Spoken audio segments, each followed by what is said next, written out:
یہ مبارک مہینہ جو آنے والا ہے، اس پیارے ایام کے اندر ہم نے کرنا کیا ہے؟ اس کا استقبال سب سے پہلے سچی توبہ کے ساتھ کریں۔ تنہائی میں بیٹھ کے اپنے اللہ سے اپنا تعلق جوڑیں، ہم کلام ہو اپنے مالک سے کہ اللہ، زندگی میں جو گناہ کر بیٹھا ہوں، یہ رمضان کا وہ موسم آ رہا ہے جس میں دلوں پہ پڑے ہوئے گناہوں کی وجہ سے زنگ دھل جاتے ہیں۔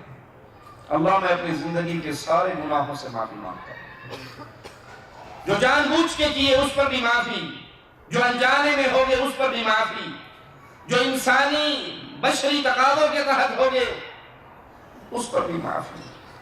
سب سے پہلے اس کے استقبال میں توبہ کیجیے، گناہوں سے توبہ۔